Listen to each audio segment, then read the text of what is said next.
Dictation start होगी 5 second बाद।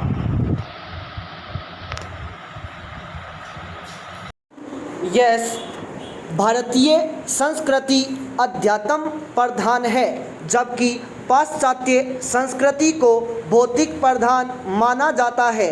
अध्यात्म प्रधान संस्कृति से तात्पर्य अभौतिकवादी दृष्टिकोण को अत्यधिक महत्व मिलने से है। प्राचीन काल से ही वसुधैव कुटुंबकम और अतिथि देवो भव के सिद्धांतों में रची बसी संस्कृति में विश्वास, भावना, आस्था, धर्म, रीति रिवाजों, परंपराओं आदि का अत्यधिक महत्व रहा है। धर्म प्रधान संस्कृति होने के कारण ही लोगों ने इसे अध्यात्म प्रधान संस्कृति माना है। रामकृष्ण परमहंस के शब्दों में ईश्वर तत्व और त्याग पर्यायवाची शब्द है। संस्कृति और सदाचार उसकी बाह्य अभिव्यक्तियां हैं। परंपरागत दृष्टिकोण के अंतर्गत अपने धार्मिक अर्थात आध्यात्मिक दर्शन को लेकर बहुत हद तक अतीत के प्रति महिमा मंडित भाव रखते हैं, लेकिन आज आवश्यकता इस बात की है कि वैज्ञानिक दृष्टिकोण अपनाकर हमें इस तथ्य का मूल्यांकन करना चाहिए कि 21वीं सदी में भी क्या 5वीं सदी की मान्यताओं को जारी रखा जा सकता है। आज जब दुनिया विज्ञान की निरंतर तीव्र प्रगति के बल पर चांद तो क्या सूर्य को भी खंगालने की कोशिश कर रही है, मानव का क्लोन बनाकर ईश्वर की सत्ता को चुनौती देने की कोशिश कर रही है, तो क्या इन परिस्थितियों में धर्म या आध्यात्मिकता को आवश्यकता से अधिक महत्व देना प्रासंगिक एवं बुद्धिमानीपूर्ण है। पाश्चात्य संस्कृति भौतिकता प्रधान और वैज्ञानिक संस्कृति है। भौतिकता प्रधान संस्कृति से तात्पर्य ऐसी संस्कृति से है जो यथार्थवादी दृष्टिकोण को अधिक महत्व देती है। भौतिक का सामान्य अर्थ देखने या इंद्रिय बोध से साक्षात संबंध रखने वाली वस्तु से है, अर्थात जो यथार्थ एवं वास्तविक हो। पाश्चात्य संस्कृति को इसलिए वैज्ञानिक माना जाता है क्योंकि इसमें जांच पड़ताल की मूल्यांकन पद्धति अपनाकर एक सामान्य सिद्धांत या नियम बनाया जाता है जिसके आधार पर भविष्यवाणी की जा सके और व्यक्ति एवं समाज की जीवन शैली को बेहतर बनाया जा सके। एक और भारतीय समाज पर पाश्चात्य संस्कृति का प्रतिकूल प्रभाव पड़ रहा है, तो दूसरी ओर यह हमारे लिए हितकारी भी साबित हो रही है। पाश्चात्य संस्कृति के प्रभाव के कारण हम में वसुधैव कुटुंबकम की भावना कम होती जा रही है। संयुक्त परिवार प्रणाली का विघटन हो रहा है। पारिवारिक जीवन तनावपूर्ण एवं संघर्षपूर्ण हो गया है। पाश्चात्य संस्कृति की नकल के कारण लोग स्वतंत्र होकर जीवन यापन करना पसंद करते हैं।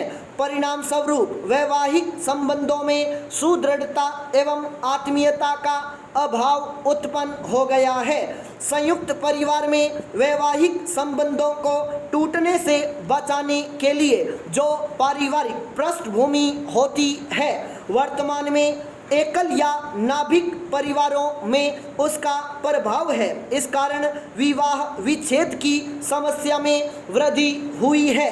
वहीं दूसरी ओर प्रेम विवाह, अंतरजातीय विवाह जैसे मामलों में वृद्धि हुई है। पाश्चात्य प्रभाव के कारण व्यक्तित्व के विकास में उल्लेखनीय वृद्धि हुई है। विशेषकर महिलाओं के व्यक्तित्व के विकास में शिक्षा के प्रसार ने उन्हें अधिक महत्वाकांक्षी एवं आत्मविश्वासी बना दिया है। उनमें आत्मनिर्भरता की भावना का अत्यधिक विस्तार होने से परिवार का संतुलित एवं सुदृढ़ विकास होता है। शैक्षिक एवं आर्थिक दृष्टि से आत्मनिर्भर महिलाएं जो कल तक परंपरा की बेड़ियों में जकड़ी हुई घर की चारदीवारी में कैद थीं, अब पुरुषों के समान अधिकार प्राप्त करने लगी है। पाई पैरा चेंज। आजकल पाश्चात्यीकरण या पश्चिमीकरण को आधुनिकीकरण समझने की भूल की जा रही है, जो एक बड़ी समस्या है। समाजशास्त्रीय दृष्टिकोण से पाश्चात्यीकरण एवं आधुनिकीकरण की प्रक्रियाएं सिद्धांततः भिन्न हैं, लेकिन व्यावहारिक रूप से कुछ भिन्नताएं होने के बाद भी उनमें काफ़ी समानताएं हैं। सरल शब्दों में कहें तो भारत में आधुनिकीकरण की प्रक्रिया पश्चिमीकरण की प्रक्रिया द्वारा ही प्रारंभ होती है। पश्चिमीकरण की प्रक्रिया में पश्चिमी संस्कृति का अनुकरण किया जाता है, जिसमें आधुनिक मूल्यों के साथ साथ कुछ रूढ़िवादी परंपराएं भी शामिल रहती हैं, जबकि आधुनिकीकरण का अर्थ है आधुनिक मूल्यों का अनुकरण करना एवं उसके अनुरूप व्यवहार करना। इस तरह पश्चिमीकरण की प्रक्रिया के अंतर्गत आंखें मूंदकर पाश्चात्य देशों की संस्कृति का अनुकरण नहीं किया जाता। यही कारण है कि पश्चिमीकरण के अंतर्गत मौजूद आधुनिक मूल्यों का अनुकरण करना तो तार्किक एवं उपयुक्त लगता है, लेकिन पाश्चात्य संस्कृति के अन्य तत्वों का अंधानुकरण अनुचित। किंतु पाश्चात्य संस्कृति का अनुकरण करने की होड़ में हम अपनी भाषा, संस्कृति, वेशभूषा, रहन सहन, कला, विज्ञान, साहित्य आदि सभी कुछ भूल गए हैं। सचमुच आज पाश्चात्य संस्कृति का अंधानुकरण करने वाले भारतवासियों को मैथिली शरण गुप्त की इन पंक्तियों पर गंभीरतापूर्वक विचार करने की आवश्यकता है। इन सब के बावजूद आज हमने आधुनिकता की दौड़ में आर्थिक के साथ साथ सांस्कृतिक क्षेत्र में भी अत्यंत प्रगति की है। शिक्षा का प्रसार, संचार साधनों का विकास, भौतिकवादी संस्कृति का प्रचार आदि कारकों ने रूढ़िग्रस्त परंपरागत भारतीय आदर्शों में अनेक सकारात्मक परिवर्तन किए हैं, जिनके फलस्वरूप रूढ़िग्रस्त आडंबरपूर्ण एवं अतार्किक धर्म के प्रति लोगों का लगाव कम होता जा रहा है। अधिकांश लोग अब भाग्य की अपेक्षा कर्म पर विश्वास करने लगे हैं। आधुनिकता आज समय की मांग है, लेकिन इसी के साथ साथ भौतिकवादी दृष्टिकोण ने लोगों को यांत्रिक बना दिया है। संवेदनाएं, प्रेम, आत्मीयता का स्थान कृत्रिम एवं औपचारिक संबंधों ने ले लिया है। मनुष्य अब अधिक एकाकी एवं स्वकेंद्री बन गया है। लोगों के बीच आत्मीयता एवं आमने सामने के स्नेहपूर्ण संबंध समाप्त होते जा रहे हैं। परिणाम स्वरूप सामाजिक जीवन नीरस एवं अर्थविहीन होता जा रहा है। इसी कारण आज आवश्यकता भारतीय संस्कृति की परंपराओं को सहेज कर रखने के साथ साथ पाश्चात्य संस्कृति के आधुनिक मूल्यों को आत्मसात करने की है।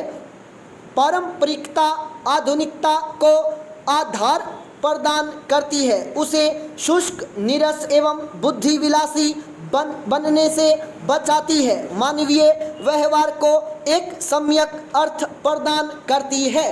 भारतीय संस्कृति की परंपराएं हमें अपने भारतीय होने का एहसास कराती हैं, जो हमें विश्व के अन्य देशों से विकास की दौड़ में आगे बढ़ने के लिए प्रेरित करती हैं। भारतीय संस्कृति की अनेक परंपराएं ऐसी हैं जो सामाजिक जीवन को अधिक सरस एवं आत्मीय बनाए रखने में योगदान करती हैं, जिससे मनुष्य की तरह जीवन जिया जा सकता है, यंत्र की तरह नहीं। वहीं पाश्चात्य संस्कृति की अनेक विशेषताएं हमारे विचारों को अधिक तार्किक एवं बौद्धिक बनाती हैं, जिन्हें हम अपने व्यवहार में क्रियान्वित कर मनुष्य जीवन को अधिक सार्थक बना सकते हैं। इस प्रकार भारतीय और पाश्चात्य संस्कृति में परस्पर विरोध नहीं बल्कि अन्योन्याश्रित संबंध है। अतः हमें बुद्ध के सम्यक सिद्धांत का अनुसरण कर, जिसको समझाते हुए उन्होंने कहा था, सितार की तार को इतना न कसो कि वह टूट जाए और उसे इतना भी ढीला न छोड़ो कि वह बच ही न सके। दोनों संस्कृतियों की अच्छाइयों को ग्रहण करना एवं उनकी कमियों का त्याग करना चाहिए। स्टॉप।